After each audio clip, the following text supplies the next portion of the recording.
මෙවර භෞතික විද්‍යා ප්‍රශ්න පත්‍රයේ හරි අපූර්ව ප්‍රශ්නයක් තියෙනවා. දැන් මේ ගැටලුව තමයි 6 වෙනි ප්‍රශ්නයේ C කොටසේ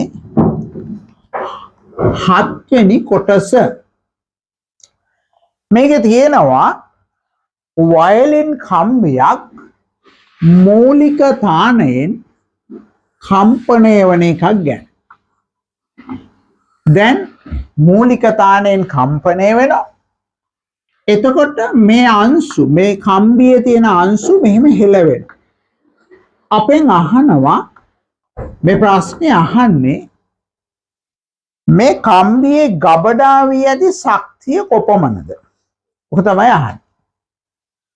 මම රිසෝස් බුක් එක වල බැලුවා අපේ සිලබස් එකේ අපි කොහේ හරි මේක උගන්වන්න තියනවාද කියලා. මෙහෙම එකක් උගන්වන්න නැහැ. ඉතින් කොහේ හරි කවුරු හරි ගුරුවරයෙක් උගන්වනවා නම් අනේ කියලා දෙන්න. මම දන්නෙත් නැහැ මේකේ උත්තරේ ගන්න. හැබැයි මේ බලන්න ස්කන්ධයේ එම්පු අංශුව විස්තරය ඒවන සරල අනුවර්තී චලිතයක යෙදෙනවා නම් ඒ අංශුවේ ශක්තිය E සමානයි භාගයයි mv වර්ගය. මේ v උපරිම වේගය ඒක තව දුරටත් අපිට ලියන්න පුළුවන්. මේ වේගය කියන්නේ ඔමේගා e. ඒ නිසා ඔමේගා වර්ගය a වර්ගය. දැන් අපි හිතමු මේ වගේ කම්බියක් මෙහෙම ඉහළ පහළ යනවා සරල අනුවර්තී චලිතය. එතකොට මේ කම්බියේ සෑම තැනම විස්තරය එකමයි. එතකොට මේ කම්බියේ විස්තරය එකම නම් දැන් මේ කම්බියේ ශක්තිය අපෙන් ඇහුවොත් අපිට ලියන්න පුළුවන් මේ කම්බියත් අපි ගත්තොත් මේ වගේ ස්කන්ධ ගොඩකින් හැදිලා තියෙනවා. එතකොට භාගයයි ඔමේගා වර්ගයේ a වර්ගය කියලා කියන්න පුළුවන්. එතකොට දැන් මේ ශක්තිය මේ මුළු ශක්තිය මේක මෙන්න මෙතනදී දෝලන කේන්ද්‍රයේදී පවතින චාලක ශක්තිය වෙලා. එතකොට මෙන්න මෙතනදී වේගය බිඳුවයි ඒ වෙලාවේ මේ ශක්තිය පවතින විභව ශක්තිය වෙලා. හරිද? ඒක ප්‍රශ්නයක් නෑ. ඒවා අපි උගන්වනවා ළමයින්ට. එතකොට ඒ ඉගැන්වීම අනුව මේකත් මේම හිතන්න පුළුවන් මේ කම්බිය ඒ වගේ අංශු ගොඩක් සරල අනුවර්තී චලිතයේ යෙදෙනවා. දෝලන කේන්ද්‍රයේදී එකට වේගයක් තියෙනවා. ඒ නිසා දෝලන කේන්ද්‍රයේදී මේ ශක්තිය පවතින්නේ චාලක ශක්තිය වෙලා. නැත්නම් විස්ථාපනයේ උපරිම වුණාම මේ ශක්තිය පවතින්නේ විභව ශක්තිය වෙලා. දැන් අපි බලමු මෙන්න මේ විදියට කම්පණය වෙන කම්බියක් ගැන. එතකොට මේ කම්බිය මේ වගේ අංශු ගොඩකට වෙන් කළොත් මෙන්න මේ මැද තියෙන අංශු මෙන්න මේ උපරිම විස්තරය ඇතුව කම්පණය වෙනවා. එතකොට අපි මේ වගේ ස්ථාවර තරංගයක විස්තරය කියලා කියන්නේ මෙන්න මේ දුර.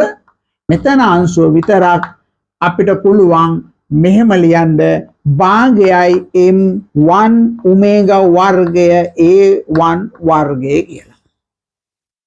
එතකොට ඊට යාබද අංශුව චලනය වෙන්නේ සරලානුවර්තී චලිතයට ඊට වඩා අඩු විස්තරයකින්. එතකොට ඒක අපි ලිව්වොත් m2 ඔමේගා වර්ගය a2 වර්ගය කියලා ලියන්න පුළුවන්. මොකද එතන විස්තරය වෙනස්.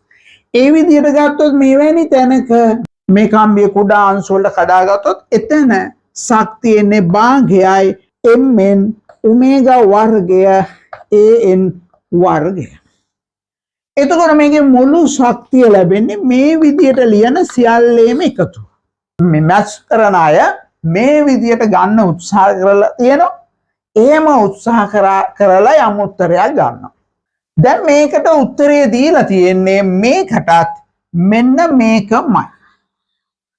පිළිගන්න පුළුවන්ද බැරිද කියලා ඔයගොල්ලෝ බලන්න. මේ සිලබස් එකේ නැත්තම් මේ වගේ එකක් ළමයි හදන්නේ කොහොමද? ගැටලුවක් තියෙනවා. ඇයිද මේ වගේ ගැටලු දාන්නේ? මෙවර පේපරේ සෑහෙන හොඳයි. නමුත් මේ වගේ තව ස්වල්පයක් තියෙනවා අවුල් වෙච්ච තැන. දැන් මෙවැනි ස්ථාවර තරංගයක් හැදෙන්නේ ප්‍රගමන තරංග දෙකක් මිශ්‍ර වීම.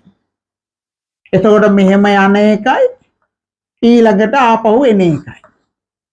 ඒ විස්තර දෙකේ එකතුවෙන් තමයි මෙන්න මේ ස්ථාවර තරංගයේ විස්තරය හැදෙන්නේ. ඒ විස්තර දෙක අඩු වෙලා තමයි මෙතන මේ නිෂ්පන්දයකට අදාළ විස්තරය ලැබෙන්නේ. ඉතින් මේ තරංග දෙකේ විස්තර සමාන නම් මෙතන නිෂ්පන්දය ළඟ විස්තරයක් නැහැ. එතන ශූන්‍යයි. හරිද? එතකොට මේ ප්‍රගමන තරංගයක නම් හැම අංශුවක්ම කොයි වෙලේ හරි එකම උසකට එනවා. හැම අංශුවකටම දෝලන කේන්ද්‍රයේ එකම වේගය පවතිනවා. ඒ නිසා ප්‍රගමන තරංගයක යම් කොටසක් ගත්තොත් එතන තියෙන අංශු වල ස්කන්ධය ගත්තොත් එවැන්නකට මේ සමීකරණය දාන්න පුළුවන්. එතකොට මේ අන එකයි එන එකයි එකතු වෙලා හැදෙනවා තරංගය. මේ ප්‍රගමන තරංග එකක ශක්තිය වගේ දෙගුණයක් කියලා ඒ විදිහට හිතලා ගන්න පුළුවන්. එහෙම ගත්තොත් එන්නේ මේ උත්තරේ නෙමෙයි. හරිද? දැන් දීලා තියෙන උත්තරේ නෙමෙයි එන්නේ. එතකොට දැන් මේක දක්ෂ මැච් කරපු ළමෙක් මෙවැනි අවකලන වගේ ක්‍රමයකින් උත්තරේ ගන්නවා. එයාට එන්නේ මේක නෙමෙයි. එතකොට තවත් හොඳට කල්පනා කරන ළමයි මේ ප්‍රගමන තරංග ඇසුරෙන් උත්තරේ ගන්න හදනවා. ඒත් මේක නෙමෙයි. නමුත් දැන් මේ ප්‍රශ්නේ දාපු කෙනා කියන්නේ මෙන්න මේක තමයි උත්තරේ. මේක සිලබස් එකෙත් නෑ, ගුරුවරු දන්නේත් නෑ, ඒතර ළමයි දන්නේත් නෑ. මේක දාපු කෙනා විතරයිද කොහෙද දන්නේ? අනේ ඉතින් මේ වගේ විකෘති වැඩ කරන්න එපා. මේකට උත්තරේ නෑටි අපිට කියලා දෙන්න. මට නම් මේක පේන්නේ බොරුවක්. ප්‍රශ්නේ මේකට උත්තරේ මේක බොරුවක්. ඒතර මේ බොරුවද අපි ළමයිට දිගට උගන්වන්න ඕනේ. පේපර් බලනකොට යම් ළමයේ කල්පනා කරලා උත්තරයක් ලියනවා මේ බොරු උත්තරේට ඒක පිළිගන්න බෑ. ඒකට ලකුණු දාන්නේ කොහොමද හිතට එකඟව? මට නම් ඒක කරන්න බෑ. ඉතින් මම මේ ප්‍රශ්නය විභාග කොමසාරිස් තුමියට අධ්‍යාපන ඇමතිතුමියට දන්වන්න බලාපොරොත්තු වෙනවා. මේ වගේ ඒවා දැන් අඩු ඉස්සර විකෘති ප්‍රශ්න ගොඩයි. නමුත් දැන් මෙහෙමත් අඩු කරගන්න පුළුවන් වුණොත් හොඳයි. අඩුම තරමින් මෙන්න මේ කම්බිය සෑම තැනකම එකම විස්තරය ඇති කම්බියක් ලෙස සලකන්න කියලා කිව්වනම් ඔන්න කමක් නැහැ, සාධාරණයි. එතකොට එහෙම හරි උත්තරයක් ගන්න පුළුවන්. ඉතින් මේ අපේ රටේ ගුරුවරුන්ටත් උගන්වන්න ඉන්න මේ මහාචාර්යවරු මේ වගේ පිළිගන්න බැරි කතන්දර දැම්මහම අනේ මොකද වෙන්නේ භෞතික විද්‍යාවට? හපොයි අපේ ළමයින්ට වෙන දේ. ඉතින් මම ඉල්ලා සිටින්නේ මේ ගැටලුවට සාධාරණ විසඳුමක් ලබා දෙන්න.